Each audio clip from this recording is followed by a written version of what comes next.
Titanic दुनिया का सबसे बड़ा steam based passenger ship Southampton England से अपना पहला ट्रिप 10 अप्रैल 1912 को चला। फिर 4 दिन की ट्रिप के बाद 14 अप्रैल 1912 को ये एक आइसबर्ग से टकराकर डूब गया, जिसमें 1517 लोगों की मौत हो गई, जो हिस्ट्री की सबसे बड़ी समुद्र डिजास्टर में से एक है। ओलंपिक क्लास का passenger liner Titanic white star line के हाथ में था और उसका कंस्ट्रक्शन का काम बिलफास्ट आयरलैंड के हारलैंड और वेल्फ शिपयार्ड में किया गया था। हालांकि 2223 पैसेंजर के साथ न्यूयॉर्क सिटी के लिए चला, लेकिन जहाज़ जब डूबा उस समय सभी नियमों को मानने के बावजूद केवल 1178 लोगों के लिए लाइफ सेविंग बोट थी।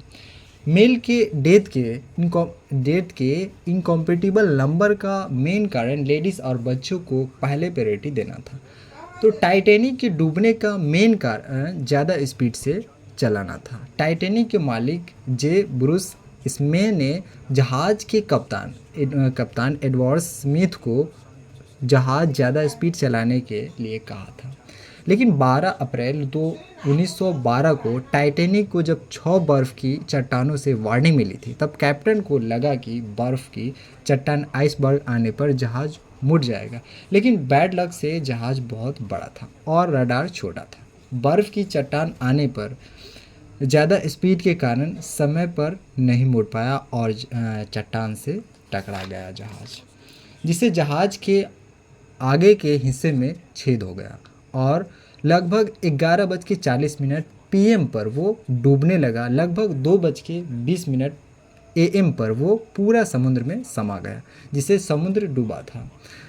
उसे वहाँ पर पानी का जो टेम्परेचर था -2 डिग्री था, जिसमें किसी साधारण इंसान को 20 मिनट से ज़्यादा जिंदा रहना इम्पॉसिबल था। उसके ऊपर फिल्म भी बनाई गई थी जिसका नाम था द टाइटैनिक। टाइटैनिक का कंस्ट्रक्शन बेलफास्ट आयरलैंड के हारलैंड और वेल्फ शिपयार्ड में किया गया था और इसके कॉम्पिटिटर मतलब कॉर्नर लाइन के लुस्टियनिया और मोरलेनिया के साथ कॉम्पिटिटर के रूप में डिज़ाइन किया गया था। इसकी डिज़ाइन में लॉर्ड पियायर जो हारलैंड और वेल्फ और वाइट स्टार के ऑपरेटर थे। नेवी आर्किटेक्ट थॉमस एडवर्ड्स जो हारलैंड और वेल्फ के बिल्डिंग मैनेजर और डिज़ाइन डिपार्टमेंट के चीफ थे, और अलेक्जेंडर कॉर्नेल्स शिपयार्ड के चीफ ऑथर और जनरल मैनेजर शामिल थे। अलेक्जेंडर कॉर्नेल्स की जिम्मेदारी में डेकोरेशन, इक्विपमेंट और general arrangement, life saving boat को लटकाने की मशीन की डिज़ाइन, जहाज़ पर बोट लटकाने जहाज़ की मशीन बनाने company well David engineering company limited के शेयर होल्डर बन गए थे।